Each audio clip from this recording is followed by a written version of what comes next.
I'm Jay Eales. I'm the other half of Fact or Fiction, which is our publishing imprint.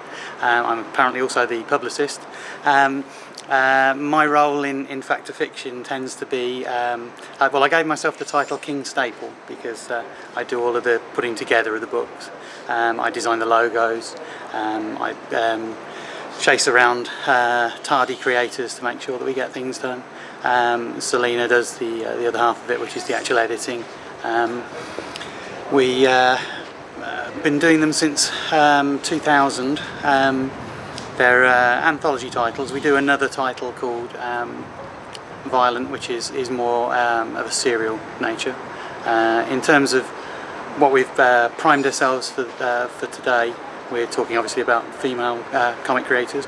In the Girly comic we had, over the course of 10 years, we provided a little home for 34 different women comic creators. Some were in every issue, some were just popped in and popped out on their way up.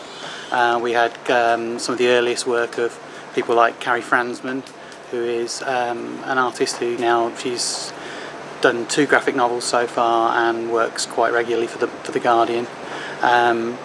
We've got, very difficult to say, let me see. Brown. Yeah, there's Kate Brown is an artist who's worked predominantly in children's comics for the DFC and the Phoenix. There is Laura Howell. Yes, good thought. Yes. Laura Howell. Laura Howell is someone we were very lucky to get as we got later on into the books. She's the very first female creator to work on the Beano. As long going as the Beano has been, she's the first woman. There have been more since, but she was the first. So she's worked on things like Minnie the Minx. She's created her own characters for the Beano as well. Johnny Bean, I think, was her best known one. We've got Jocelyn Fenton, who when she started working for us was about 15 or 16. And she's gone on to win awards and move on.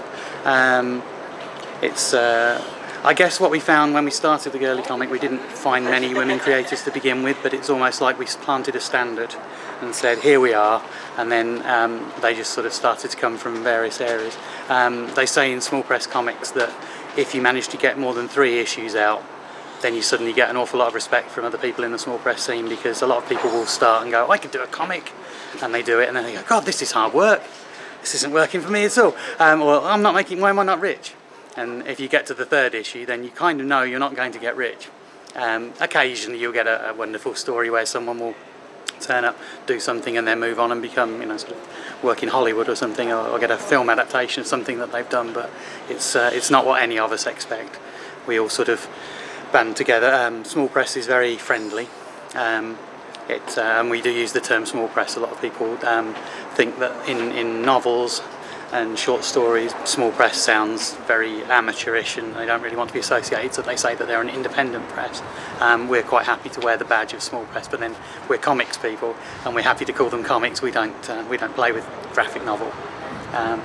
Graphic novels and comics aren't necessarily the same thing. It's not